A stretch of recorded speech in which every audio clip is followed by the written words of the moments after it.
गोव्याचे आरोग्यमंत्री विश्वजित राणे यांचा एक व्हिडिओ सोशल मीडियावर व्हायरल होताना पाहायला मिळतोय। विश्वजित राणे यांनी एका वरिष्ठ डॉक्टरांचं तडकाफडकी निलंबन केल्याचा व्हिडिओ व्हायरल झाला होता।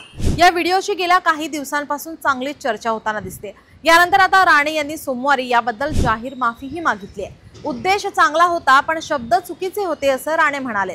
आरोग्यमंत्री राणे यांनी गोवा वैद्यकीय महाविद्यालय आणि रुग्णालय या ठिकाणी शनिवारी अचानक पाहणी केली आणि रुग्णालयाचे मुख्य वैद्यकीय अधिकारी डॉक्टर कुट्टीवार यांच्यावर रुग्णांची उद्धटपणे वागण्याचा आरोप केला आणि तात्काळ त्यांना निलंबित करण्याचे आदेश दिले। कुट्टीवार यांच्यावर राणे ओरडतानाचा हा व्हिडिओ सोशल मीडियावर व्हायरल झाला होता। त्यानंतर वैद्यकीय क्षेत्रात आणि विरोधी पक्षांकडून त्यांच्यावर टीकाही करण्यात आली होती। दरम्यान यानंतर गोव्याचे मुख्यमंत्री प्रमोद सावंत यांनी आरोग्यमंत्री विश्वजित राणे यांचा आदेश रद्द करत संबंधित डॉक्टरांचं निलंबन होणार नसल्याचं स्पष्ट केलंय। मुख्यमंत्री प्रमोद सावंत यांनी या प्रकरणामध्ये हस्तक्षेप केल्यानंतर दुसऱ्याच दिवशी आरोग्यमंत्री विश्वजित राणे यांनी डॉक्टरांची माफी मागितली आहे।